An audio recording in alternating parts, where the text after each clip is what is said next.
Hi folks, come out and see us at Backyard Spa and Leisure here at 4105 Southwestern. Come out and see the finest selections of sunrooms, pergolas, hot tubs, outdoor kitchen and living space, everything for the backyard. Give us a call.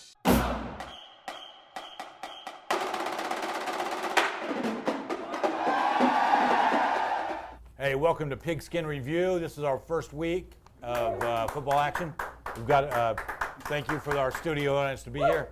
My name's Lance Lahnert. I'm the sports editor at the Globe News. I'm John Mark Beilue. I'm Globe News columnist, and hard to believe we're 1/10 of the way through the high school football regular season. And we're coming off a great week. John Mark, last week we talked about like the teams we thought that would do really well, and the Canadians, the Stratfords, the favorites, the Bushlands. But it's always nice to see the teams that have kind of don't get the publicity and maybe coming off a rough season or a couple of seasons, step up and really make a statement in week one. Well, you know, two in particular, Tulia, which, you know, had to end its season prematurely last year just because of lack of numbers, and then Claude, which had gone through about a 27-28 game losing streak. Both of them started the season with big wins. I know that's feel good for those communities. Randy Scott is the new coach at Tulia, and I guess they had a large crowd there, so congratulations to the Hornets. They come away with an 8-0 win over Olton.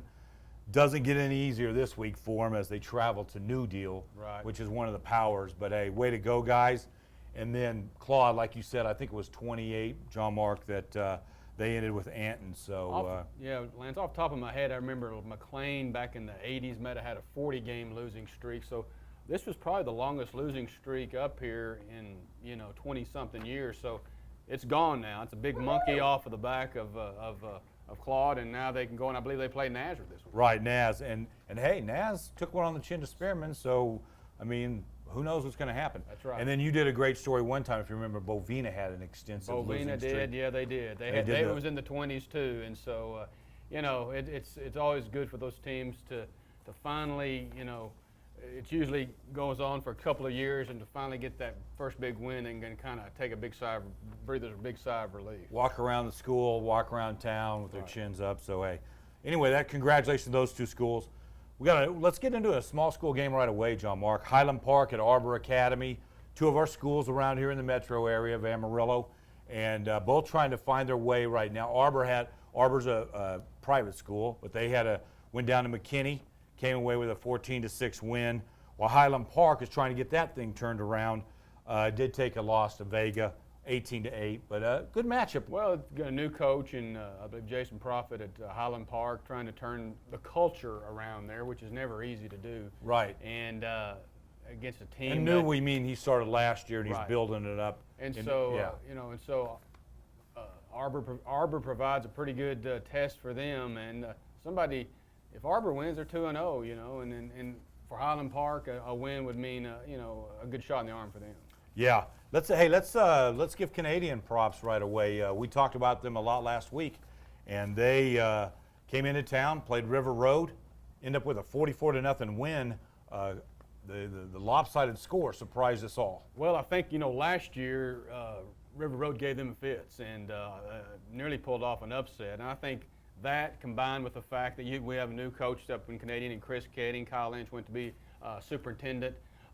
You know, I think they came out wanting to make a little bit of a statement, and boy did they, because River Road is supposed to be as good or better than last year when they went to the third round of the 2A playoffs. Exactly, and now Meade, Kansas, John Mark rolls into Canadian. Who knows anything about Meade? Just know this, their nickname is the Purple Buffaloes. Well, that's good. I thought it had to be something to do with wheat or something, but that's good. You know, Canadian, because they're so good, they've had a hard time in realignment finding non-district teams to play, and they had to go later to Clayton, New Mexico, and to Meade, Kansas. So they're playing teams from 3 different states, you know. Exactly, yeah. But that's a great nickname, isn't it? I mean, Purple Buffaloes. Yeah. I like it. Can we get West Texas to maybe? That's true. Oh, gee, I wonder what their colors are. Yeah, exactly. All right, hey, let's look at a Bushland-Perryton matchup. It's up in Perryton. Bushland came out and beat Stratford 30-14. One of our showcase games of the year, and a lot of question marks there. They had a lot of kids graduate at Bushland after their state finalist effort last year.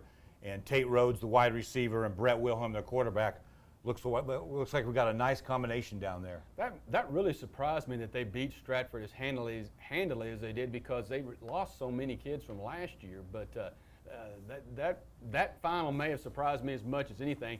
Now they go up to Perryton, which took one on the chin from Dumas. You know, Perryton doesn't want to start out 0-2, but they've got a tough one in Bushland. They really do. That's a good matchup way up north. Here we go.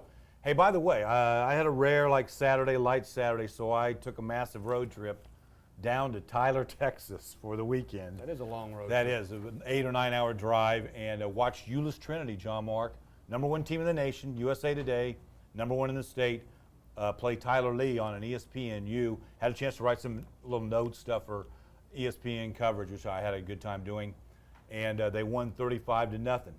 And I just was curious. I mean, you've been all over the state. Have you experienced much games in that area? And you know, it's a different population shifts over the last 20, 25 years in Texas have thrown the base of power in the state to the Metroplex. And Euless Trinity is one of those teams, and it's almost a different brand of football than is experienced in a lot of West Texas. And as you probably saw, Euless Trinity gets a lot of South Pacific type of players that make a real difference in their program. Yeah, totally. They do this thing called the Thehaka before, and I mean it's a sweet dance. They're out there, crowds going nuts, and I mean you got these, you know, their linemen, John Mark, weighed 1,338 pounds or whatever, the 5 of them. Okay, but you got these guys out there doing it, and they're all doing it.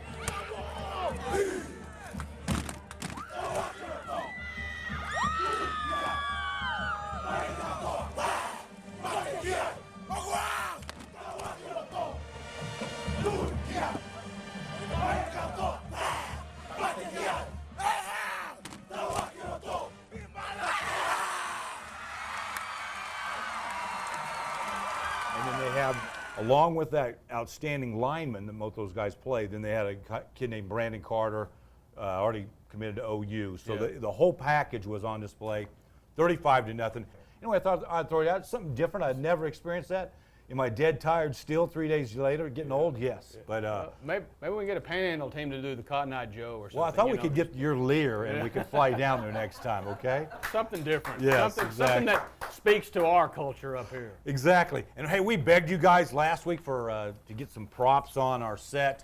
Whatever you want to throw us, an old trophy. I think John Mark mentioned, nice throw out there, mentioned yearbooks, whatever. The Stratford Elks came through big for us. Greg Wright is their announcer up there with the Stratford Sports Network. They do a great job, by the way. And they also have a website if you're interested in reading more about that. But pretty sweet little hat, and we'll get that on display. I think we got it for free even. That's good. That's even better, yes. So keep it coming. Send it to John Mark. This is just the start. Now we want this whole thing filled by week 4 or 5. A little cash back there wouldn't be bad. That wouldn't be bad either. Not at all. You know. Oh, sorry about that. Well, hey, we're actually here to talk some football. So let's go ahead and go to a few other games, John Mark. How about Randall? We'll visit Lubbock High, coming off a huge win just for the fact that they only won 1 game last year, and Brian Wood's group comes out and gets a nice win over Borger. Got up early, 21-0, then kind of held on for dear life, but did hold on. Yeah, well, you know, there was some controversy because they dropped Amarillo High, let's be honest. But they got a win, and that program, which was 1-9, I believe, last year, needed a win, and they got it, and now they have a chance to go up 2-0. Although Lubbock High in Lubbock won't be that easy. Won't be that easy. Lubbock High lost to Canyon, so they're doing the CISD shuffle with Lubbock High. But congratulations to the Raiders. That was a long year for them last year. To get off on a great note, they got to be fired up about that. Caprock Borger. Caprock's going up to Borger. We just talked about Borger. Lost 35-28 to Randall. Got it down there within the 10 and couldn't punch it in to tie the game. But let's give the Bulldogs credit. They're kind of back where they are from last year, obviously, under Rusty Purser, playing well and to fight back like that. And then the Rock, I mean, they rolled. It was 47. I saw the game. 47-0 at halftime. Coach Seth Park calls off the Dogs. They could have scored 80, quite honestly, well, we were John Mark. talking about it. I don't know if we have any records. I don't think we have any records that would keep how many points and a half. But I can't imagine Caprock opening in 1963 having scored 47 points in one half, and you hit the nail on the head. That they could have scored 80 against Leveland. Yeah, their quarterback, I'm going to say his name wrong all year, but Gerardo Ruiz, looked great out there, and they that look was good. as good as Caprock has looked. I agree, and the stat I did come up with Putter's old records is that since '75, that's the last time they had scored 50 points in a game. Wow. So that was an impressive And that start. was taking their foot off the gas, too. Exactly, yeah. And he did not play any starters in the second half. How right. classy is that? That's right. Didn't have to do that. Hey, let's go ahead and roll into the big dogs, Amarillo High Paladuro. You've seen the game several times over the years. I've seen it. Both teams coming off a loss. Well, that's Friday night, I guess, and for several years they didn't play, and they scrimmaged each other. But anytime you have two city teams going, it's always fun to watch. And Amarillo High, like they say, coming off a loss at Midland. Paladuro lost to Tascosa. PD likes to run the football. Be interesting to see what kind of shape Ty Hicks is in. I guess he got banged up a little bit against Tascosa, but that'll be a fun game. Talked to Coach Parr about that. I don't think we'll see Ty Hicks. Unfortunately, their great running back hurt a shoulder in that game. Didn't get to play the second half in the loss to Tascosa, 15-10. And Tascosa did a great job of then keying on Denzel Everhart, like any coaching staff should. But it was a good game though. I thought overall. Yeah. Yeah. Hey, and then we have Hereford Tascosa. By the way, it's Mel Maxfield's debut in Amarillo. We should say that his home debut. They were in Midland last week. That's right. Yeah. And then Hereford and Tascosa. For Tascosa, they played Paladuro, which I don't think threw maybe 3 times and had no passing yards. Now they're going up against a team that Don DeLozier spread offense that likes to throw it a lot. Tascosa will be without both of their linebackers. Trey Barnett's out for the year, tore his ACL again, and then they're going to hold out Alejandro Magallanes, I think, for 1 week with a little meniscus problem. So they'll be without 2 of their linebackers to try to stop that high-powered Yeah, that's not good. Ryan Martinez was the quarterback at Hereford. They beat Monterey 21-20. Did a nice job in his first start. Monterey setting up to tie the game way late and missed the extra point. But hey, you need some good luck. You do. Hey, let's go. Let's go ahead and get an individual award here. Player of the week. We kind of looked it over. I think you can't go wrong with the Canadian quarterback. Well, just give thoughts, some numbers as to what he did, and you'll see why he's the Big State Player of the Week. Braden Hudson came in for his first career start. Threw for 188 yards and a touchdown. Rushed for 3 touchdowns and 184 yards on 10 carries. We're glad to have Braden's parents back here. Not just kidding. That's our studio audience. We have a studio audience. But yeah, he did. They did. He's replacing Brandon Robinson, I guess. And who's that? West Texas, by the way. Yeah. And they were high on him. They were back in the spring, and you can see why. And he's already played a lot. What a great debut. Yeah, great debut. That's our Big State Remodeling Player of the Week. Congratulations, Canadian quarterback Braden Hudson. Well, that was fun. Yeah. I mean, we're getting better at this, I think. So better, moving along. And also, if you still want to get a little bit of a handle, if this is not enough, you still want a little bit of a handle on the high school football season. Pigskin Preview is available at any Toot and Totem. Correct. Just about any Toot and Totem in Amarillo. You can get it individually. It came with the paper last Thursday, but you can still get it now if you missed it.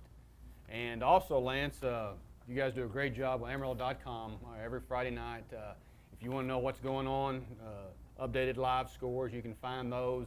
Of course, Pigskin Review. Right, and we urge you guys to call us with the scores in there. You can get the number at 345-3374. And but we do encourage that because it's kind of nice to see who's winning by the quarters. Oh, it is. In fact, they were around the Dick Bivens Stadium in the press box. I mean, everybody was scooped around. We had a laptop off with all the scores rotating. They got a kick out of that. So, well, hey, we enjoy it. Join us every week here for Pigskin Review. We'll get a little better, as so will the teams that we watch each week. We hope the teams get a lot better than we do. But and send us your love, okay?